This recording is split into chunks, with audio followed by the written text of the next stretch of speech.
Há 55 anos nós estamos aqui, trazendo notícias com credibilidade, dando voz e aproximando o povo, auxiliando a cidade a se desenvolver. Juntos com vocês, leitores e parceiros, nós somos incansáveis. Por isso, vamos evoluir ampliando de jornal impresso e site de notícias para grupo O Timoneiro de Comunicação. Aos 55 anos de atividade, o Timoneiro chega a um dos momentos mais importantes da sua vida. Canoas completa 82 anos e a grande modificação no seu desenvolvimento. Não é mais a cidade do sonho dos capitalistas. É a cidade da grande expressão cultural, educacional, populacional e criativa na sua indústria. Canoas avança e o Timoneiro avança junto com ela.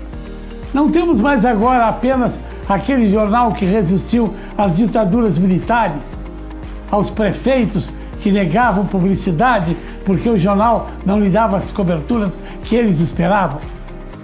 O Timoneiro, nos 55 anos, pensou na cidade e não nos administradores. É sempre bom lembrar que quem administra faz por um período. A cidade é permanente. Os interesses da população são permanentes, não obedecem aos critérios e aos desejos daqueles que ganham eleições e que governam. Chegamos agora na segunda fase de O Timoneiro.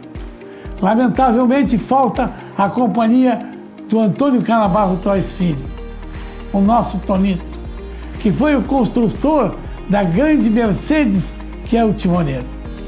Agora vamos complementar, vamos ampliar o serviço, vamos colocar Canoas e o serviço da comunicação à altura da nova realidade social.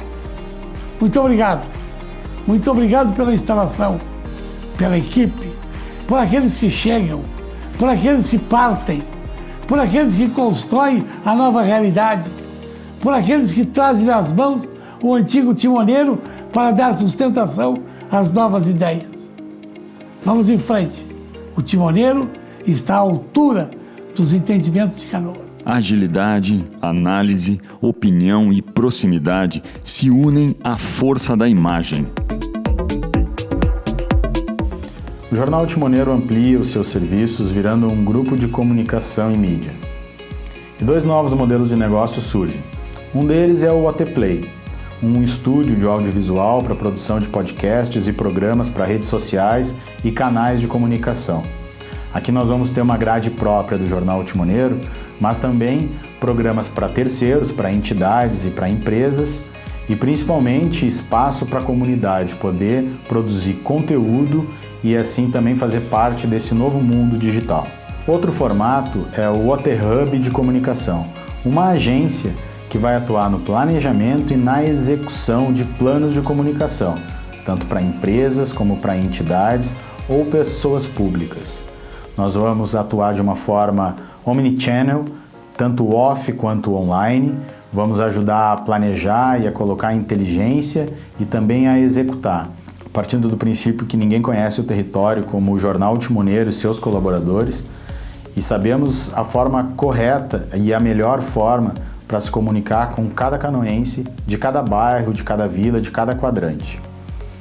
Faremos então uma ponte, tanto dos empresários e instituições canoenses com os canoenses e fora da cidade, como também de quem quiser acessar e poder entregar conteúdo para os canoenses. Vamos contar com produção audiovisual e novos conteúdos. Planejamento e execução de planos de comunicação para terceiros.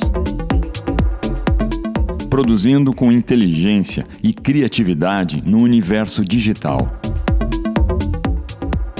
A gente está seguindo, se modernizando e trazendo junto, nesse grupo aí do O Timoneiro, o que há de mais moderno, de mais novo, de outras plataformas, junto ao OT, né, de estúdio que vem junto conosco aí, fazer um trabalho mais amplo e que vai agregar muito à comunidade de Canoas. Eu acho que Canoas merece esse tipo de trabalho. Eu acho que eu não vejo hoje nenhuma outra empresa oferecendo esse tipo de serviço. Tudo é prazeroso também, né? E numa época que a gente está falando de crise, um período onde a gente está falando de desemprego, onde, né, há tanta notícia ruim que a gente vem dando, trazer essa notícia nova, né, e com novos projetos, junto com o audiovisual, que eu acho que é o grande futuro, assim, né, da comunicação, para mim, elevar o Timoneiro ao nível máximo. O Timoneiro amplia sua atuação para prosseguir com sua missão de servir Canoas. O mais antigo em circulação de Canoas agora é o grupo O Timoneiro de Comunicação, ajudando a construir a Canoas do futuro.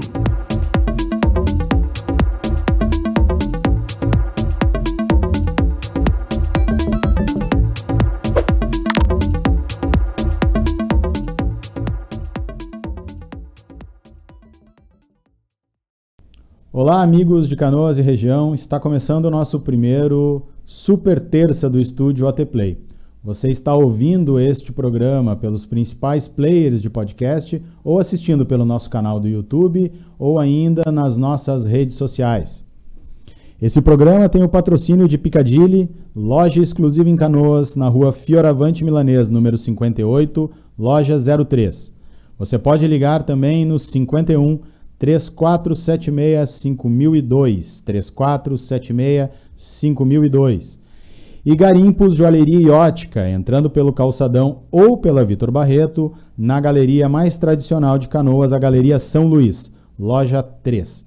Telefone 3472-1470 ou pelo WhatsApp 9825-49015. WhatsApp 9825-49015. 015. Eu sou o jornalista Vanderlei Dutra. Esse programa tem a produção de conteúdo minha e de Simone Dutra, redatora-chefe do jornal O Timoneiro, transmissão de Toshi Vídeos e produção e direção técnica de Alexandre Derlan e o time da Prosa Filmes. E no programa de hoje nós bateremos um papo com o vereador Juarez Roy, do PTB. Uma conversa também com a atleta Alanis Macedo, a Tourinho, campeã mundial de jiu-jitsu em Abu Dhabi, que veio mostrar a medalha e contar como foi a experiência. E recebemos também os produtores culturais Leila Silveira e Alexandre Moraes, criadores do filme Um Pouco de Tonito, que recentemente recebeu o prêmio pelo filme. E no final da Super Terça de hoje, nós vamos assistir juntos este documentário sobre a vida de Tonito. Recebemos hoje o vereador de 7º mandato consecutivo em Canoas, atualmente no PTB, o inspetor de polícia Juarez Roy. Vereador Juarez Roy, seja bem-vindo ao estúdio OT Play. Muito obrigado, Vanderlei, pela oportunidade. E fazer duas correções aí, não foram consecutivos e sou comissário de polícia. Mas com muito orgulho, advogado, comissário de polícia, chefiei 4 delegacias em Canoas, a primeira DP, a DP de Niterói, a 4ª DP e a DPPA. Ah, beleza. Então tá feita a correção. Peguei do site da Câmara ali antigo, depois ele manda o link ali. Tem que dar uma corrigida. Tem que dar uma corrigida. Então, tá. Esse programa pode ser ouvido no formato de podcast, nos principais players de áudio e visto no nosso canal do YouTube, Estúdio OT Play, e nas redes sociais do jornal O Timoneiro. Mais uma vez com o patrocínio de Piccadilly, loja exclusiva em Canoas, na rua Fioravante Milanês, número 58, loja 03. Você pode ligar no 51-3476-5002. E Garimpos Joalheria e Ótica, entrando pelo Calçadão ou pela Vitor Barreto, na Galeria São Luís, loja 3. Fone 3472-1470 ou no WhatsApp 9825-49015.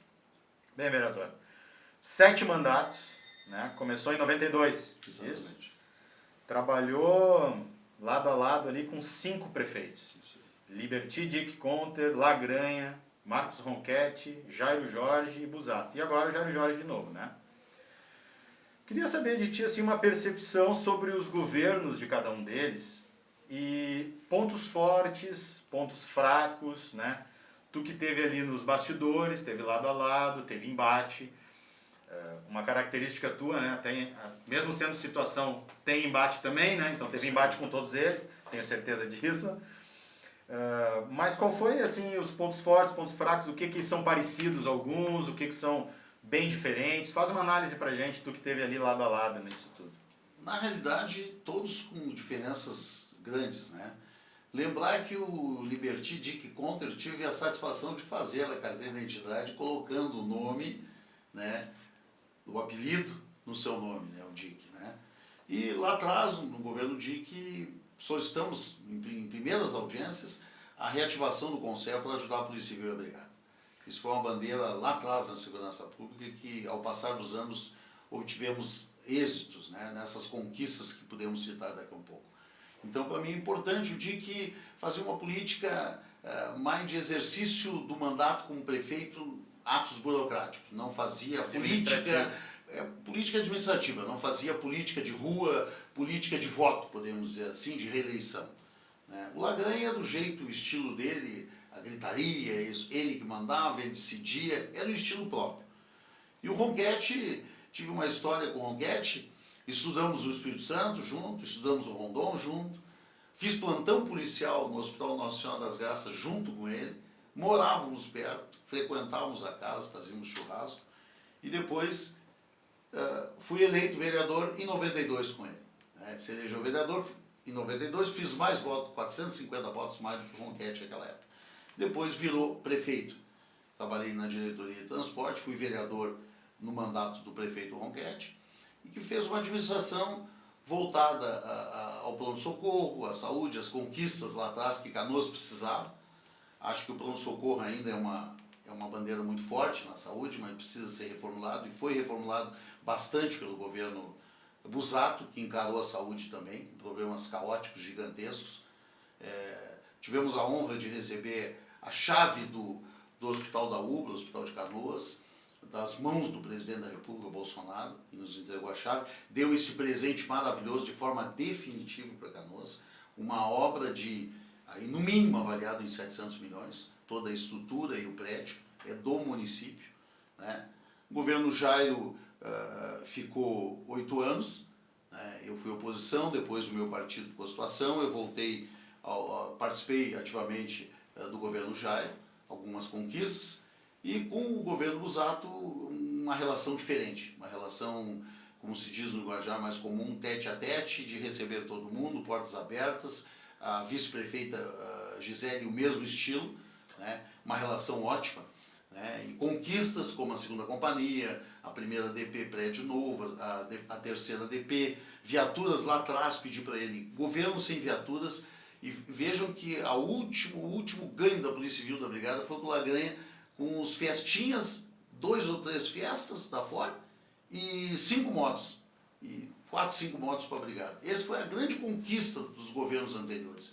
E o Busato veio com a inovação, fazendo a segunda companhia um prédio modelo para a Brigada Militar, investindo na Polícia Civil através do Conselho e investindo na Brigada Militar, comprando motos potentes, comprando viaturas. Isso realmente deu um salto de qualidade. A Polícia de Canoas está de parabéns, a Brigada e a Polícia Civil, fazendo um belo trabalho, enfrentamento, às vezes enxugando gelo. Eu sempre digo onde eu vou que o Código Penal é maravilhoso. O pessoal pensa que tem que reformar o Código Penal. As penas que ali estão são ótimas e conseguem combater o crime. O que não consegue é o Código de Processo Penal e a LEP, Lei de Execuções Penais. Elementos saindo, saidinhas, com 20, 30 anos, recebendo liberdade para visitar familiares e não voltam mais, praticam o crime.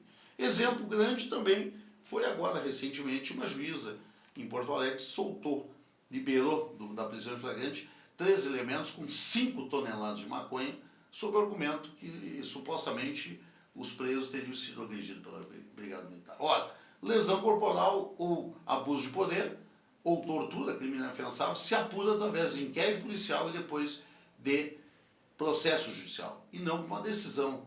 E onde estão esses 3 elementos que estavam com 5 toneladas de maconha? Nunca mais a polícia achou. E não vai achar. Foram ao mundo, como se diz no nosso linguajar da polícia.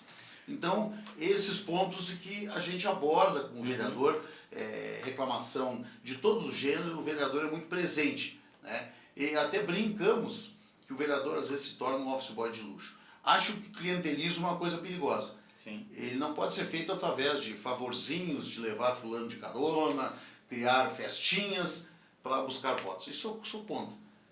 Acho que nós temos que atender questões pontuais da comunidade, do dia a dia que incomoda. Uma árvore caída, um buraco. Ali na frente do Oriente, o clube que eu jogo futebol, é possível aturar 2 buracos cortados pela Corsã durante 90 dias? Não dá para aceitar. Fiz uma matéria, cobrei, finalmente semana passada, depois de 90 dias. E o vereador é cobrado, por incrível que pareça, por isso. Porque ele está mais perto da população. Exatamente. A audiência pública da Corsã sobre os buracos na Harmonia, Matias. Verdadeiro destroçado do asfalto novo que o governo passado fez.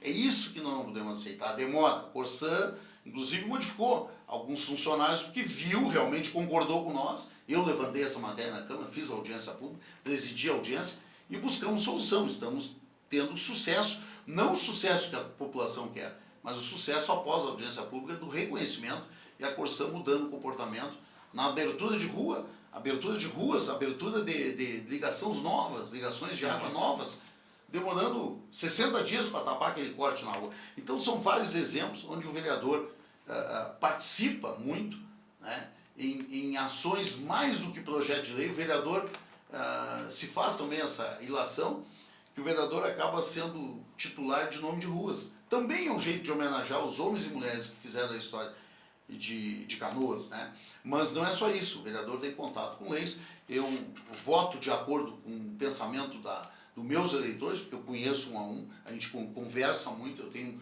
um eleitor seleto, graças a Deus, que cobra, através das redes sociais, a posição do vereador. E é isso que o vereador é eleito. O vereador é eleito para representar toda a cidade, mas ele também tem que estar atento àquele grupo de pessoas que lutam pelo teu mandato, e não lutam por favor, lutam por causa, em defesa da família, em defesa do Brasil, em defesa do Rio Grande do Sul, em defesa de Canoas. E nós temos várias matérias que são pendentes em Canoas.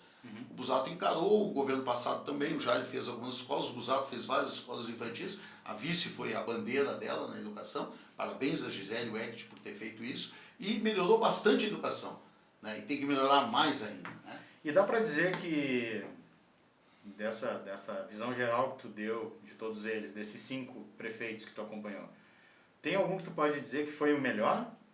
Ou não dá para dizer porque cada um pode ter sido melhor em uma área? Tentando tirar, de repente, a tua visão mais partidária, que é difícil, né? Mas assim, olha, eu acho que a gestão tal foi a melhor para a cidade. Descontando essa que está no primeiro ano do prefeito Jairo Jorge, vamos imaginar as anteriores, dá para dizer que teve uma dessas gestões onde a cidade se desenvolveu mais? Absolutamente fácil até. O Busato em 4 anos fez muito.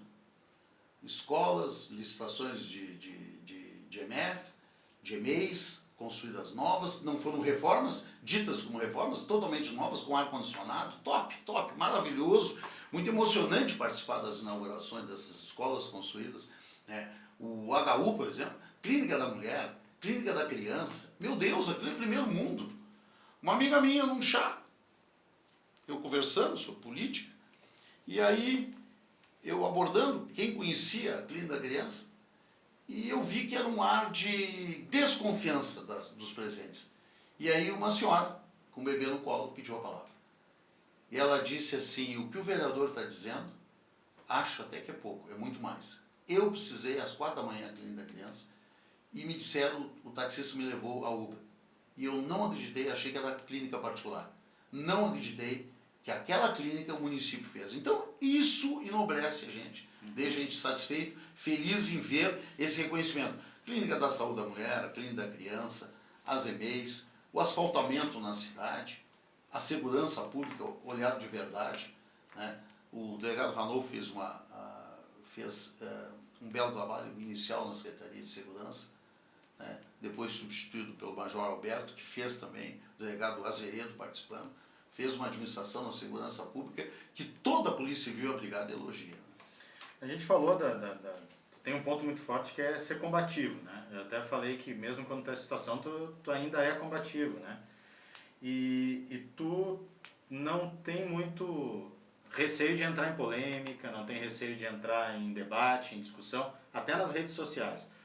Eu ia te perguntar assim, tu tem mais problema com isso no dia a dia? É algo que, de repente, os teus assessores, as pessoas dizem, pô, não faz, que isso daí dá mais problema do que qualquer coisa? Ou não, isso acaba engajando esse teu eleitorado que tu falou que é muito próximo de ti? Acaba engajando. Eu recebo muitos elogios pelas posições fortes, né? Tanto nas minhas publicações, às vezes faço algumas sátiras de política nacional, que é uma vergonha, né? Eu me sinto envergonhado, a Câmara Federal precisa ser renovada, a Assembleia Legislativa, o governo federal está fazendo um belo trabalho de enfrentamento contra a corrupção e vemos apologia em defender um ladrão como é o ex-presidente Lula. Tinha que estar na cadeia. Ele e mais gente, Temer, Dilma, a Passadina é uma aberração que a população lá não sabe, mesmo com os meios de comunicações. 1 bilhão e 200 milhões não valia 100 milhões e foi vendida por milhares de dólares, ou seja, um prejuízo de 6, 7 bilhões de reais pelo dólar. E dá para imaginar o que é um prejuízo numa compra. E ela disse que não leu direito o laudo sobre Passadina. Compraram um caco velho. Isso tinha que estar, em qualquer outro país sério, estaria na cadeia. Então, é por isso que eu me posiciono de forma muito forte nas redes sociais sobre qualquer assunto. No começo dava alguns bombardeios, fiz algumas ações judiciais, pedido de explicação, e aí o pessoal viu que não dava também para dizer besteira contra mim de forma gratuita. Ofensas baixas, né? Como teve um rapaz aí que era traficante, foi preso, teve coragem de ir para a Rádio Real dizer que eu e o Busato enxertamos a droga na casa dele. Olha onde chega um sujeito desse nível. O vagabundo está respondendo pelo processo por tráfico de drogas. Então engaja bastante, mas dá dor de cabeça também, dá dor de né? cabeça. Dá dor de cabeça. Eu tinha deixado mais pro final, mas já que a gente entrou nesse tom e tu mostrou bem esse tom, tanto de apoio ao Bolsonaro, mas também de antipetismo, podemos chamar assim, né? Com certeza. E eu queria te perguntar isso, porque tu tem usado muitas fotos junto com o presidente, acho que na campanha tu também utilizou isso, né? Em algum momento nós vimos assim até mais do que um candidato querendo quase que, vamos dizer assim, ser o candidato do presidente aqui na cidade. E muitos dos teus seguidores diretos e que te acompanham são também bolsonaristas. Eu queria te perguntar se tu é um bolsonarista, se é que podemos chamar assim, pelo Bolsonaro mais e pela ideologia, pelo que ele defende, ou esse antipetismo, essa coisa que tu tem com o petismo, é também tão forte quanto? Ou é as duas coisas mesmo? É tudo misturado, que nem diz a gurizada. Por que isso? Porque na realidade não é antipetismo, porque tem petistas bons. Poucos, é verdade. Foram presos o tesoureiro, o presidente da República, o presidente do partido, todos presos. A deputada agora, Gleisi Hoffmann, que é uma vergonha o comportamento dela. Né? Comportamento do presidente, mijado, bêbado, isso é ser presidente da República. Então tu acaba sendo contra essas pessoas também. E ser bolsonarista não é defender o Bolsonaro até debaixo d'água. Mas ele acabou com a corrupção, terminou, secou. Ele tem um comportamento, às vezes, e me chamam de Juarez Bolsonaro por isso, porque eu também sou assim, não aguento desaforo. Ele todo dia, qual é a obra que a Rede Globo publicou das conquistas que ele fez, maravilhosas conquistas. Esse secretário, ministro do Transporte, o Tarcísio, meu Deus, o homem é um louco para trabalhar, defender o Brasil. Então é isso que às vezes chateia quem está contra o Brasil. Ora, tu defender outra candidatura, não tem problema nenhum, mas defender um ladrão. Olha essa tal de terceira via que não existe, Moro. Mas quem é esse juiz? Porque ele fez um belo trabalho, acho que fez um belo trabalho, não resta mais nenhuma dúvida, tinha que fazer mais. Agora, ele queria negociar ser ministro do STF se ele mantivesse a indicação do chefe da Polícia Federal. Decisão estúpida e ilegal do STF em proibir o presidente da República de nomear. Acho que ali o Bolsonaro cometeu um grande erro. Era para ter oficiado ao STF e dito pelo saudoso ex-juiz, juiz aposentado, Barbosinha, Luiz Francisco Corrêa Barbosa, meu amigo de 42 anos, não dá para acreditar, conheci o Barbosinha em 77, mas conheci, tive amizade com ele, de ir na casa dele, de jogar bocha com ele, de comer churrasco no início da minha carreira e depois, sempre uma vez por mês, 2 vezes, nos encontrávamos no Zafra e tomávamos um café. Nos deixou agora há pouco tempo. Exatamente, lamentavelmente cedo, 76 anos. Meu amigo, posso dizer que era meu amigo. E ele disse no encontro que tivemos tomando um café no Zafra, aqui em Canoas, que o presidente da República deveria, quando a decisão do Alexandre de Moraes, se não me engano, ter oficiado ao STF, dando 48 horas para o STF se reunir com o pleno e ratificar aquela decisão. Porque compete exclusivamente ao presidente da República a nomeação do delegado. Ora, vamos supor que o governador Eduardo Leite tenha sido fotografado antes da eleição com a chefe de polícia, a doutora Nadine, a nossa delegada que é chefe de polícia. Aí o Eduardo Leite não poderia nomear a chefe de polícia Nadine porque frequentava a casa, mas aonde está escrito isso? Aonde? Quer dizer então que eu me elejo presidente da República, tenho que colocar meus inimigos ou escolher entre os amigos ou entre quem tem condições e amigos, casualmente são amigos, não pode. Então não pode. Já tem a proibição do parentesco. Agora, esse é o STF que nós temos, contaminado, decisões políticas fora da lei. E eu digo onde eu vou, e já publiquei várias vezes, que o artigo 142 não é intervenção militar, é aplicação pura da nossa Constituição. A regra jurídica e social no país foi quebrada várias vezes pelo STF. É isso que eu acho que ainda o Bolsonaro erra e não tomou uma atitude mais drástica contra decisões, prisões. Dá para admitir um deputado federal preso agora com tornozeleira, não pode dar entrevista, não pode falar nas redes sociais sobre o seu trabalho como deputado. Esse é o país que nós estamos vendo. A podridão, o absurdo do comportamento de juízes do STF indicados por ladrões e corruptos do Brasil. Bem, não preciso nem perguntar como é que vai ser o teu posicionamento no primeiro turno do ano que vem, mas também agora ficou, pela posição que tu fez, inclusive, da terceira via, ficou para mim uma dúvida se o Bolsonaro não passar para o segundo turno.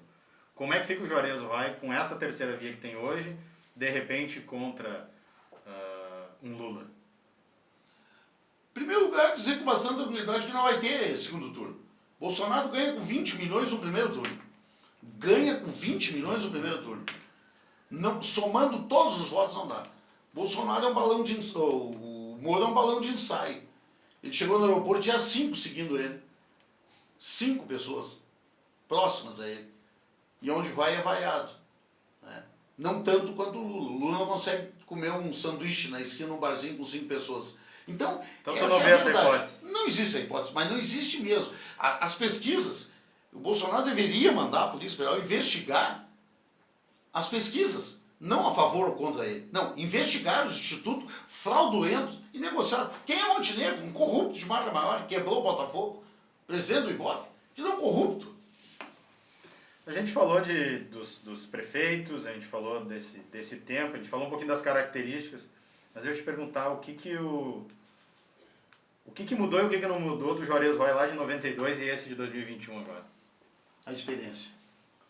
A experiência e a visão muito macro de todas as nossas vidas, das amizades, das relações, do exercício do cargo, tanto de lá atrás como inspetor de polícia, lá com 32 anos de idade, 33 anos, eu assumi a chefia de uma delegacia, uma responsabilidade gigantesca. E também dizer que nós todos, a população de bem, a família, ficou olhando para o seu umbigo durante muito tempo. Nós, aos domingos, nos reunimos com a nossa família, com churrasco, falamos de futebol, falamos das relações de família, brigamos, porque família diz que é tudo igual, são mundo de endereço.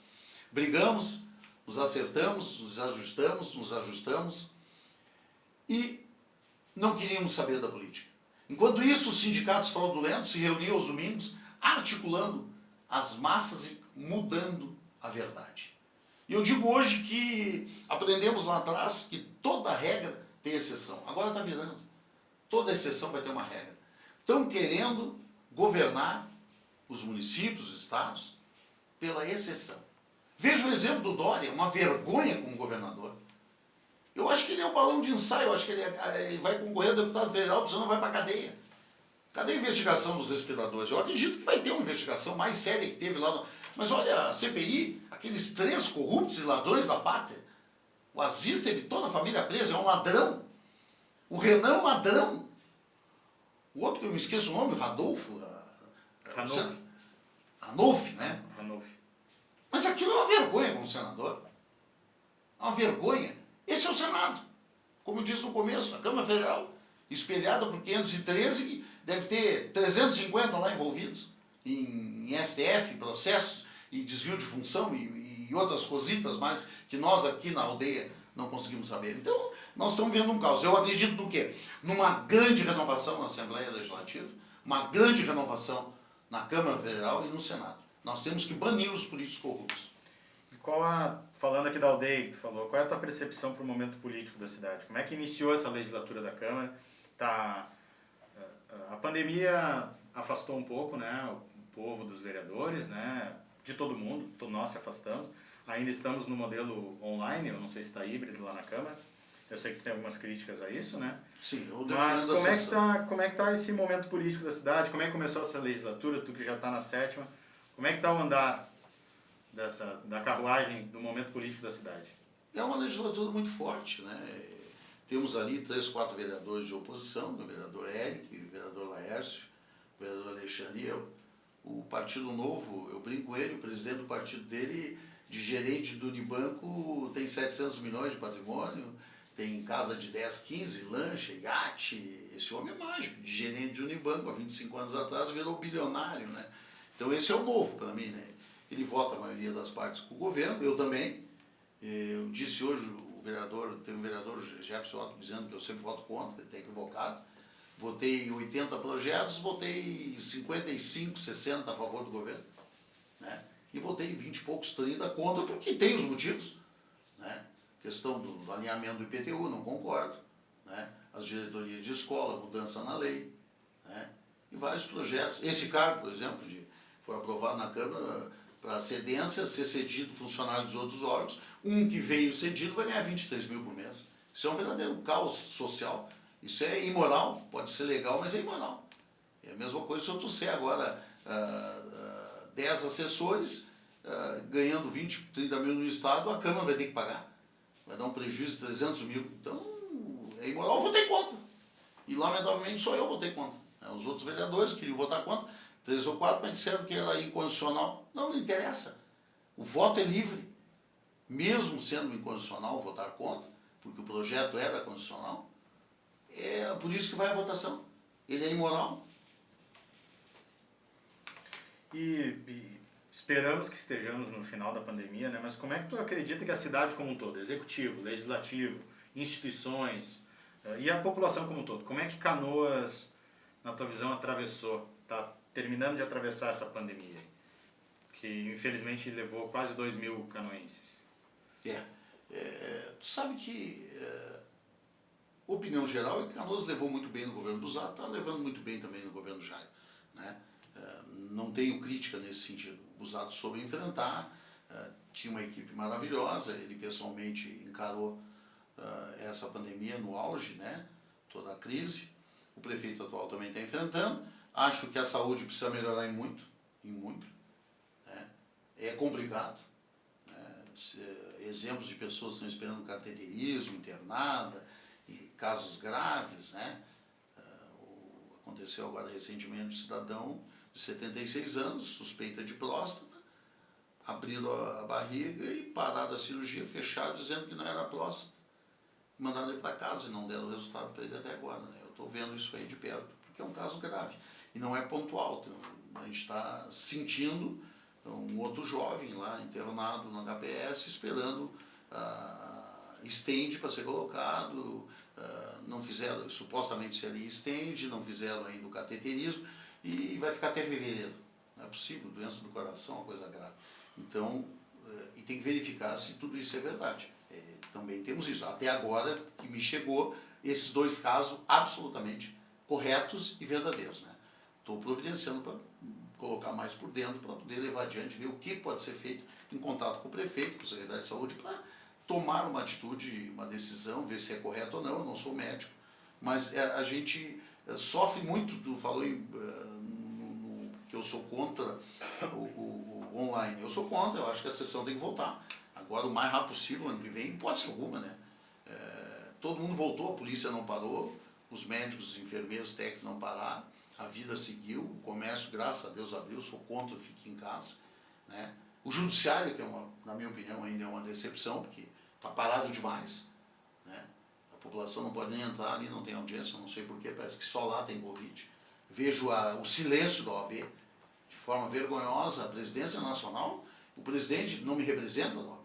O presidente da OAB é um comunista, um corrupto de marca maior, presidente da OAB nacional, envolvido em receber não sei quantos milhões da Petrobras, não sei de onde, foi o Bolsonaro cortou o embalo dele, por isso ele está brabinho, né? O presidente da OAB. Então, não é eu que digo, vários advogados, é só olhar a internet, o Face, o Instagram, que não é posição minha por ser contra tudo, não, sou a favor de muita coisa, né? Nós temos aí um enfrentamento no governo municipal, eu não sou oposição nessa situação, eu sou defensor do bem comum, da sociedade, da família, da relação entre todos os entes, judiciário, legislativo e executivo. Para terminar, eu quero te fazer 2 perguntas e depois deixo o microfone aberto, se quiser mandar uma mensagem final aí para os canoenses. A primeira a gente viu que tu está afiado, vamos ter Juarez Roy concorrendo a algum cargo ano que vem, nas eleições? Eu já fui convidado várias vezes, perdi o cavalo encilhado, como se diz. O PDT é um puxadinho do PT, né? E eu demorei para descobrir isso. Quando tentei concorrer e me barraram, quiseram lançar os candidatos sem as mínimas condições, e eu estava muito bem na época. Hoje eu tenho um nome bom, graças a Deus, na segurança pública, na cidade, muito respeitado em todos os níveis, todas as entidades. Mas eu tenho que pensar bem, né? Tem verba, tem condições, qual é o enfrentamento. As campanhas são caras, infelizmente. Não deveria ser. Deveria ser proibido tudo, na minha opinião. Adesivo, só jornal, um jornal só, único, uma vez só. Registra aquele e tem tantas mil tiragens para todo mundo. Isso é igualdade para mim. Então, às vezes, a gente se decepciona. Mas eu não vou ficar em casa. Vou fazer minha campanha para alguém se não concorrer. Segue no PTB? Eu acho que sim. O presidente do PDB deu umas declarações infelizes, né? Falando do filho do Bolsonaro, que não sei o que, sobre dinheiro. Olha, o processo dele foi arquivado. A questão da rachadinha, ele movimentou 1.200.000. 10 deputados do Rio de Janeiro movimentaram 160 milhões, não se diz os nomes dos 10 deputados. E de quem é esses 12 deputados? 10, 12 deputados. Tudo do PT, do PC, do B e do PV. E do PSB. São os partidos que movimentaram 10 deputados ou 12 deputados, movimentaram 150 milhões. E o filho dele foi para Globo, Bandeirante, tudo que é televisão, o da Atena, um verdadeiro lixo aquele programa, né? Dizendo que ele fazia rajadinho. Fazia ou não, o processo está arquivado. Mas ele movimentou 1.200.000. Essa é a investigação. E os outros movimentaram 150 milhões. Em média, 10, 15, 20 milhões cada um. E ninguém falou o nome de ninguém. Então, essas injustiças, essas movimentações, e o presidente do meu partido, Roberto Jefferson, considero ele um cara muito corajoso também, que ele, se não fosse o grito dele, o mensalão estava abafado, né? Isso eu considero muito por parte dele, a coragem dele. Mas ele andou dizendo besteiras. E isso me deixou muito triste. Então está indefinido o ano que vem. Mas vamos definir logo, logo. Por fim, se depender de ti, no futuro, nós vamos ter um prefeito de Juarez Roy? Se depender de ti. Eu acho que chegou a minha hora, né? Eu acho que eu estou preparado. A sociedade me conhece, né? Eu quero o bem da cidade. E, exceto o DIC, os prefeitos de Canoas, todos foram vereadores, né? O Ronquete, o Lagranha, o Busato foi vereador comigo, né? E o Jair. Então, está chegando a hora do Juarez Roy, né? Todos foram oriundos do Legislativo Canoense. Temos um ótimo final, mas se tu quiser passar alguma mensagem ainda, está aberto o microfone. Primeiro, agradecer essa oportunidade bonita e espero que daqui para frente, não só hoje, né, mas sempre, esse tipo de mídia tenha o maior sucesso do mundo, porque isso é muito importante. Ela é livre, e é difícil ter programa livre hoje em dia, e mídia livres, infelizmente, não deveria ser assim. Mandar um grande abraço, um grande homem de Canoas, que é o Jorge Wecht, uma figura especial, e eu relembro sempre, quando tive o prazer de homenageá-lo pelo timoneiro e pela a história do Jorge Wecht, que lá em 82, nas eleições, quando eu botei um adesivo, Jorge Wecht Jacomazzi, MDB, me transferiram para o interior, eu trabalhava em Esteio, né? E eu vim no apartamento do Jorge, né? E na casa do Jacomazzi, sem conhecer, para buscar auxílio, para não ser transferido para o interior, porque era uma injustiça. E eles conseguiram reverter essa questão, mas não é um favor, era apenas justiça, né? Sim. Então é desde lá que eu conheço a história do Jorge Weck, do Jacomazzi, né? Dizer que é um prazer ser vereador nessa cidade, é um prazer ser comissário de polícia, né? Levar a bandeira não só da segurança pública, da educação também, mas especialmente da segurança pública, e ter uma história que nem eu tenho, né? De ter a satisfação na minha carreira, e poucos colegas chegam a isso, né? Não só o mandato de vereador, nenhum policial civil se elegeu. O Santana se elegeu na brigada, já não foi reeleito.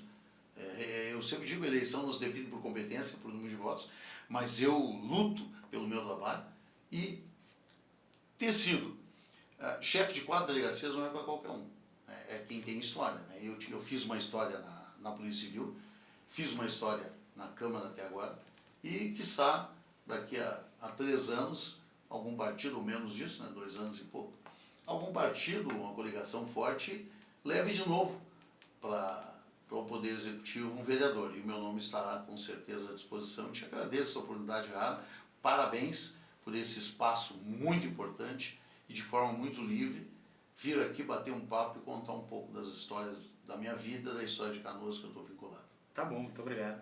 Valeu. Muito obrigado. Nota 10. Olá, eu sou Simone Dutra, redatora-chefe do Jornal Timoneiro. Eu estou hoje aqui no estúdio do ATPlay com ninguém mais, ninguém menos do que Alanis Macedo, mais conhecida como Tourinho. Ela ganhou o Mundial de Jiu-Jitsu na categoria dela, e ela vai explicar pra gente melhor daqui a pouco, em Abu Dhabi. Então, prazer te receber aqui, Alanis. Seja muito bem-vinda. A gente conversou já anteriormente, a gente conversou um momento de expectativa da tua viagem, né? Dependia de uma série de fatores que vinham também através de um recurso da prefeitura, todo um apoio financeiro. Sim. E foi difícil chegar lá, né? Mas tu foste, conta pra gente como é que foi essa experiência. Eu acho que a parte mais difícil com certeza foi ter ido, né? Ter chegado lá. As lutas em si, na verdade, é a parte fácil, né? A parte que eu gosto de fazer e que eu treino há muito tempo, então foi diversão, foi a parte legal da viagem, a parte boa. A parte difícil mesmo foi ter chegado lá e realmente, como você falou, sem apoio da prefeitura, então dependia de muitos fatores para chegar até lá. E a parte difícil de qualquer viagem com certeza é essa, ter chegado lá, ter lutado, ter me consagrado campeã. Eu já esperava, se eu falar que eu não esperava, eu vou estar mentindo pra ti, porque eu treino há 5 anos já. E eu acho que desde o primeiro momento ali, tipo, mesmo tu sem imaginar que, tipo, ia virar uma atleta, né? Tu começa, tipo, por diversão, começa por saúde, enfim. Mas desde aquele momento eu acho que, tipo, tá escrito, né? Igual todo mundo fala, bem clichê, tá escrito antes de eu nascer, eu já tinha preparado pra mim. Mas depois que tu vive, tu percebe que faz sentido e é verdade, é real. Só para fazer uma observação legal aqui, porque tu falaste rapidamente e é importante a gente frisar, tu foste com a ajuda da prefeitura, sim, né? Através da Secretaria de Esportes aqui do município, que viabilizou, mas foi difícil ali por uma questões burocráticas, né? Que a gente conversou, não tinha saído ainda, estava aquela correria ali, a gente não sabia se ia dar certo, houve uma mobilização popular até na internet ali para vai dar certo, vai dar certo. E tinha que dar certo a viagem, tinha que dar certo as lutas, né? Que fosse fazer. Tu tens, a Alanis, quem não conhece a Alanis, ela tem 14 anos e uma série de títulos aí conquistados. Pode citar alguns pra gente? Posso. Eu pratico jiu desde 2016, 2017. Desde então eu sou bicampeã sul-americana, sou vice-campeã brasileira, sou campeã mundial, sou top rank estadual, sou top rank do Rio de Janeiro também. E assim de cabeça eu não vou saber te falar todos, mas os que eu tenho mais apego, assim, que é os mais importantes, digamos assim, são esses. Tá certo. Quais foram as maiores dificuldades, né, nessa tua... Quando a gente conversou, a gente falou, eu perguntei pra ti sobre sonhos, né? E tu me corrigiu na hora. Objetivo. a cabeça de atleta, né? E falou, não é sonho, é objetivo. Se é sonho, fica ali naquele patamar de sonho e não sai do lugar. E o teu objetivo era ir para Abu Dhabi naquele momento, né? Sim. Era ganhar o Mundial. Foste, me conta como é que foi e mostra, por favor, a tua medalha aí.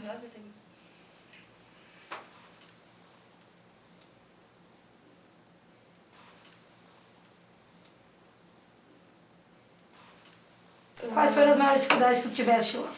Lá. Eu acho que a maior dificuldade para chegar lá, até lá... na verdade foi realmente a parte burocrática, igual tu falou.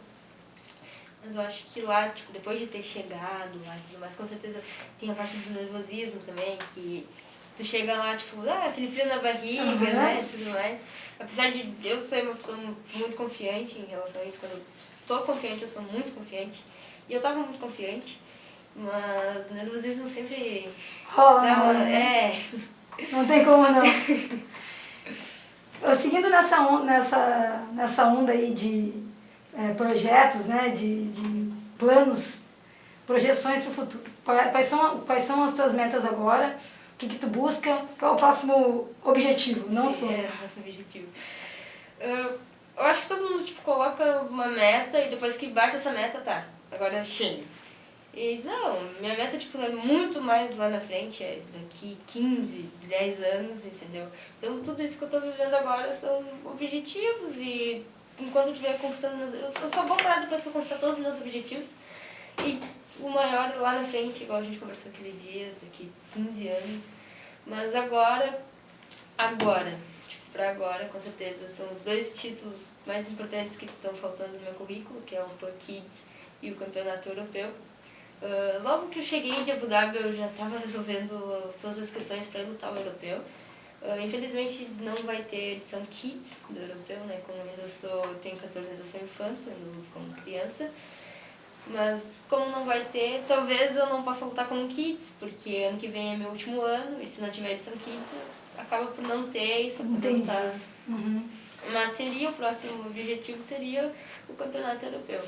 Tirando isso, depois que tu voltaste só pra gente finalizar aqui nas conversas, primeiro, parabéns novamente, né? Mas voltaste de Abu Dhabi com status de estrela. Eu vi muito isso. Tipo assim, me pararam na rua pra me dar parabéns. Que bacana. E é muito bacana, tipo, ser reconhecida por isso, né? Por uma coisa que eu gosto de fazer e que eu quero fazer e por muito tempo ainda, é um projeto de vida, digamos assim, né? E eu não sei se é todo esse status aí que todo mundo tá dando, mas é muito gratificante ser reconhecida por isso. Claro. Próxima competição? Próxima competição? Campeonato Estadual. Agora, Data dia 12. pra gente acompanhar. Que data? Dia 12, agora. Dia 12, dezembro. agora de dezembro. Onde é que vai ser? Porto Alegre. Tá, então a próxima competição vai ser em Porto Alegre, agora dia 12. Sim. A gente vai estar te acompanhando, torcendo muito por ti. Obrigada.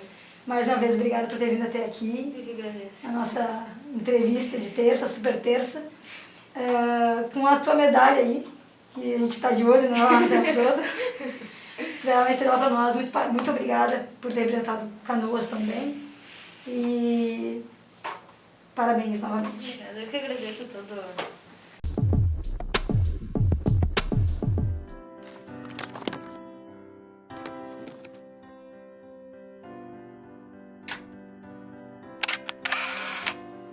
Olá, eu sou Simone Dutra, redatora-chefe do Jornal Timoneiro, e eu estou aqui em mais uma super terça no estúdio da Play com os ilustres Leila Silveira e Alexandre Moraes, que são produtores do filme Um Pouco de Tonito. Eles acabaram de receber um prêmio e já vão saber mais sobre essa história. Por favor, contem pra gente como é que foi a produção desse filme, né, e o recebimento do prêmio. Super terça, então, a gente recebeu um prêmio maravilhoso. Foi um crescendo, na verdade. Eu estava fazendo uma oficina de teatro para pessoas maduras e busquei as poesias do Antônio Canabarro Trois Filho, Tonito.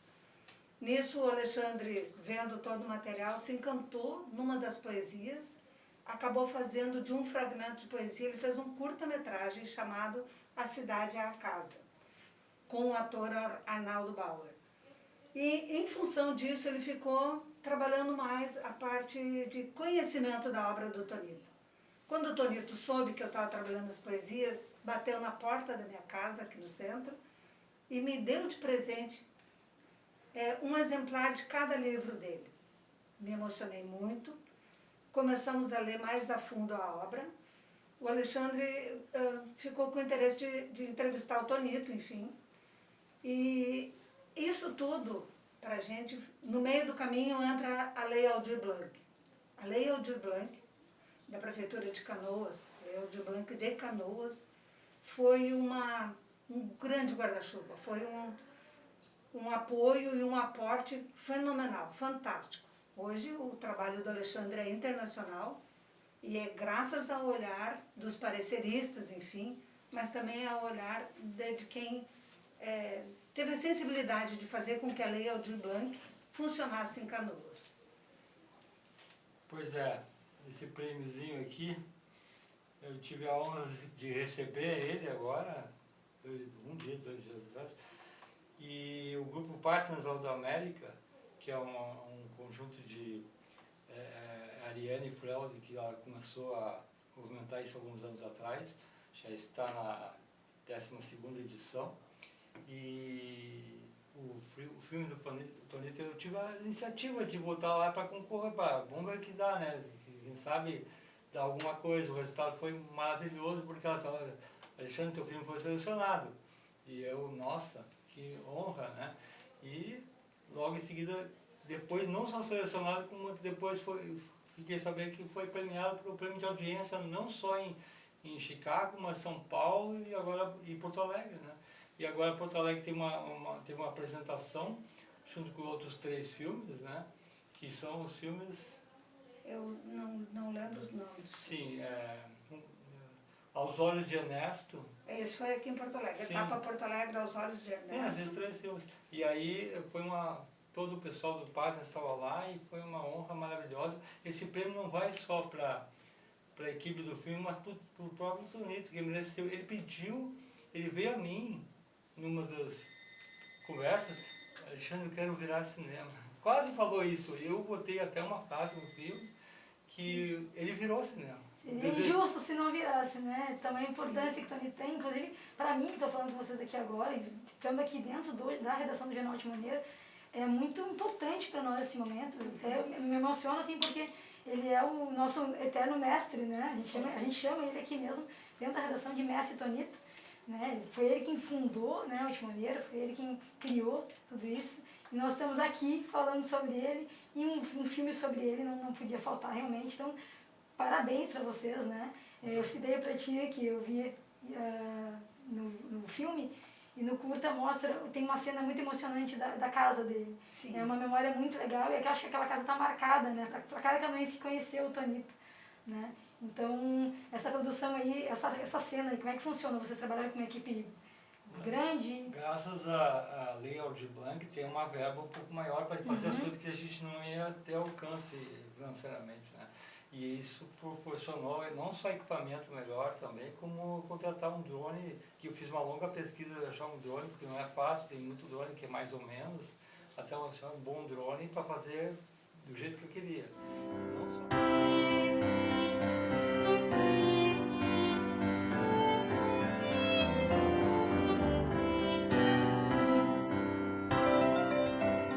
ali, mas também eu fiz cenas de algumas ícones importantes de Canoas, ali, o La Salle, a Vila da Mimosa. Eu tenho todo um banco de dados quando eu posso usar. Sim. E colocar. Isso ficou muito bom. Maravilha. Vocês têm outros projetos além do filme do Tonito, né? Sim, vocês querem falar sobre eles, contar alguma coisa, que esse projeto agora para o final do ano, para o ano que vem? A gente trabalha em projetos diferentes. Por exemplo, eu tenho um grupo de atores maduros chamado Ciranda Literária. A gente faz performance de poesia, texto, a gente trabalha o teatro com literatura. E estamos circulando com esse grupo. Agora a gente conseguiu retomar em setembro. Vamos para a Feira do Livro de São Leopoldo, estivemos na Feira do Livro de Canoas, Feira do Livro de Porto Alegre, enfim. eu gostaria só de salientar que o Alexandre falou, só vou complementar. A mostra Brasília é um filme festival de Chicago. Ela premia ou chama, seleciona filmes de cunho social. Então, o trabalho com o Tonito é de uma sensibilidade tão grande. O Tonito, ele é a cara de Canoas. O Tonito é a cara de Canoas. A gente mora há 8 anos em Canoas, e quando a gente resolveu fazer esse trabalho, uma das coisas que nos norteou foi, a gente não sabia tudo sobre Canoas, nem lia os jornais de Canoas. A gente foi conversar com o Tonito e Canoas se revelou para a gente através do Tonito e do que ele contava para a gente. Essa cidade que dá valor à literatura, às artes, é uma cidade que tem 2 grandes jornais, enfim, e agora esse espaço maravilhoso que a gente torce muito que isso vá para frente, avance, principalmente com o nosso amigo Alexandre Derlan, que é um maravilhoso do cinema, audiovisual, um mestre. Enfim, essa plaquinha, que é só uma plaquinha, né, o significado dela é tão grande para a gente porque a gente é conhecido como de Canoas. Nós somos artistas de Canoas, somos artistas independentes, com o apoio da Secretaria de Cultura da cidade, com o apoio dos amigos, inclusive nosso colega Derlan, e todas as outras pessoas que trabalham na cultura. Canoas é uma cidade privilegiada por não ser a capital e não ser interior também. Tudo que se faz aqui tem uma grande repercussão. A gente respeita muito a cidade e seu nível de trabalho e cultura, enfim. Eu queria dizer que vocês são um exemplo, né, dessa riqueza. Assim. Eu queria parabenizá-los e homenageá-los, assim, inclusive chamando que vocês hoje, insisti ontem, né, para que desse certo, porque vocês são uma grande inspiração, né? Eu acho que vocês, na época, né, junto com o Tonito, o pessoal da casa ali da antiga estação de trem, são incansáveis, né, nessa questão da cultura de Canoas. A gente vê ela muito forte através de vocês, né? Eu sempre tenho o nome de vocês ali por trás de algum projeto. Então, assim, parabéns por serem incansáveis nisso, por trazerem isso, né, mostrarem todo esse material pra gente. Vocês agora seguem fazendo esse trabalho também, parecido com o que tu citou do Tonito, né, que orgulha muito a gente e faz com que a gente tenha momentos como esse aqui, né, para poder debater a cultura de Canoas, poder falar sobre Canoas, né. Nós temos uma vantagem única. A gente veio de fora. Nós vamos tentar conservar o nosso olhar forasteiro para a cidade. Isso nos mostra a riqueza da cidade, a riqueza da história de Canoas, que ela é fenomenal. Diversas vertentes, com diversos sotaques, com diversas pequenas histórias que formam a cidade. Isso para nós é de uma riqueza muito grande. E aí quem mora aqui há muito tempo já está acostumado com todo, né? E para a gente tudo é novo. Esse olhar que a gente tem, os nossos cabelos brancos, já passamos por vários lugares, de Canoas, nos faz produzir e projetar muito. Tudo está aí. Isso é maravilhoso. Queria colocar só uma coisinha. Essa adaptação que a gente acaba fazendo, ainda mais em tempos de pandemia, o que a Leila faz, que é teatro, e que essa coisa de literatura, e depois que eu vejo eles fazer um evento, e eu faço uma adaptação audiovisual para isso. E fica isso, cara, muito bem. Assim, trabalho em conjunto. Sim. E acaba amplificando, né, esse material, né. E mais uma coisa, eu tenho na manga ou na gaveta já um projeto novo do Tonito para realizar, se possível, que é mais um trecho do livro dele, só que é uma linguagem diferente da Cidade da Casa. Vai ser uma coisa mais visual, bonita, bem produzida, em cima de um conto dele muito lindo, do cotidiano de Canoas. Isso aí vai sair. Por favor, volte aqui para contar pra gente e a gente mostrar. Isso aí. Eu queria parabenizar vocês pelo filme, né, mais uma vez, pelo prêmio, por serem incansáveis, né, nessa questão da divulgação da cultura de Canoas, né, serem divulgadores disso.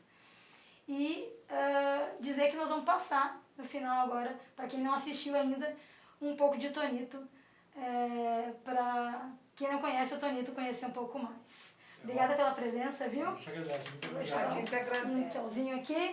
E a porta está sempre aberta aqui do Jornal Ultimaneiro para vocês. Obrigado, obrigado.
Eu cheguei em Canoas em 1941 e logo eu matriculei no colégio no Externato São Luís, que é dos laçalistas.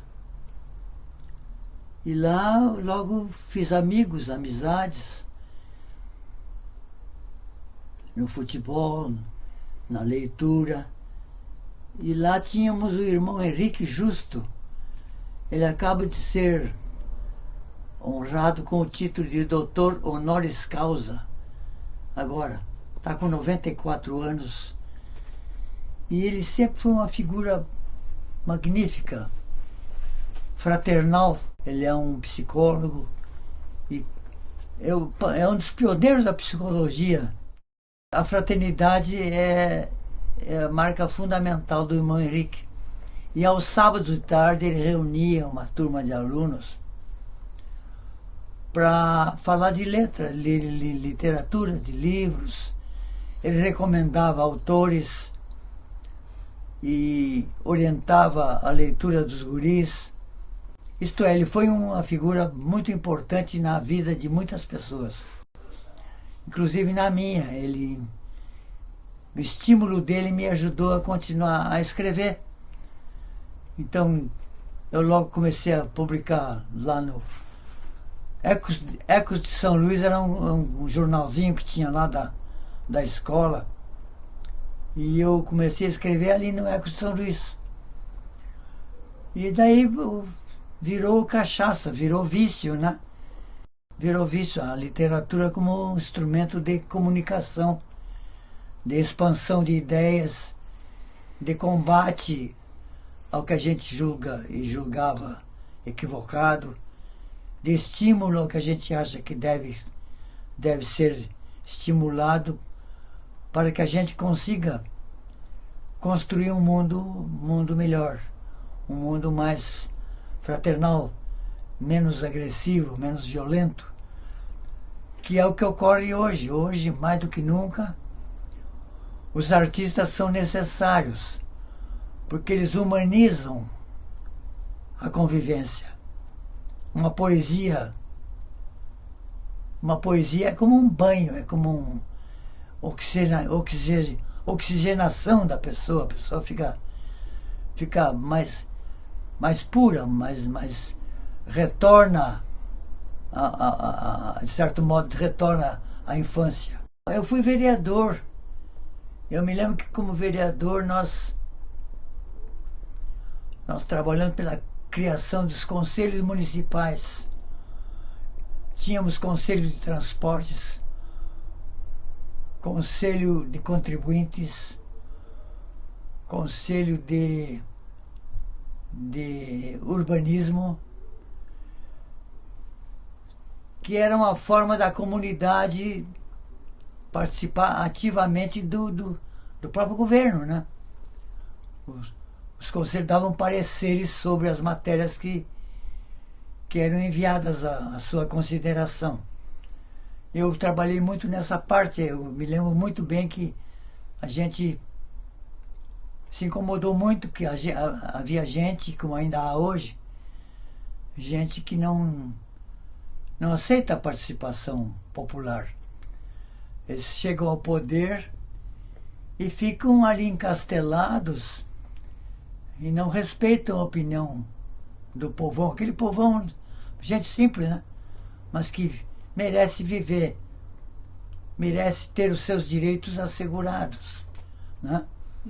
Então, eu me lembro desse é uma época muito, muito interessante. Gosto muito de música. O Silvio Caldas, Orlando Silva, Francisco Alves, de inúmeras pessoas, inúmeros cantores brasileiros que a gente curtia, admirava e ainda hoje admira. São cantores que nos anos, naquele tempo, ainda vendem disco hoje, né? É uma prova de permanência, né? De superação das modas, porque o que vale mesmo não é o modismo, é o que tem valor mesmo. O que tem valor mesmo, ele permanece. De alguma maneira ou outra, ele permanece, ele volta. Por exemplo, os grandes músicos não seriam lembrados hoje se a obra deles não tivesse qualidade, né?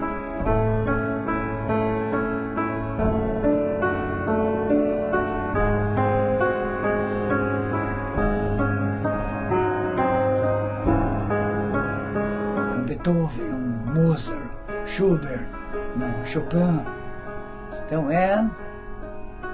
o valor a qualidade do produto artístico é que garante a sua lembrança, a sua permanência no gosto do povo. Nós tivemos um clube de cinema em Canoas. A gurizada da época criou um clube de cinema. Botamos até o nome Clube de Cinema Alberto Cavalcanti. Alberto Cavalcanti foi um diretor de cinema brasileiro que fez sucesso na Inglaterra. Foi famoso na Inglaterra.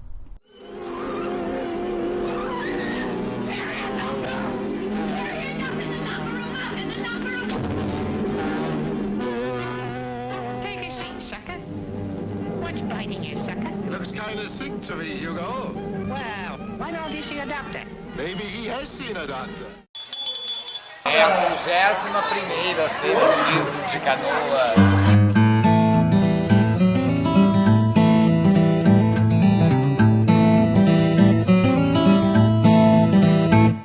A prefeitura, a Secretaria de Cultura, devia valorizar mais o autor canoense. Existe uma lei de apoio e incentivo à cultura que financia edições. Eles deviam trabalhar no sentido de que na Feira do Livro fosse realizada uma grande sessão de autógrafos desses livros, livros canoenses. Os autores não estando presentes, o prefeito mesmo faria o autógrafo. Seria uma maneira de mostrar o que Canoas faz. Tem um livro, né? O livro parece que é a procura de Deus e do outro, né? São flashes, né? São instantâneos espirituais da observação da realidade, que a gente tem a realidade concreta. Nós temos a realidade íntima, né? E que às vezes ela entra em conflito com o exterior. Com o mundo dos negócios, da materialidade, da superficialidade, das coisas que não resolvem fundamentalmente a vida do homem. E a poesia é a procura da expressão correta das coisas, da compreensão do mundo, a decifração da vida, dos mistérios da vida, para que a gente possa viver, se não bem, mas em paz consigo mesmo e com o semelhante.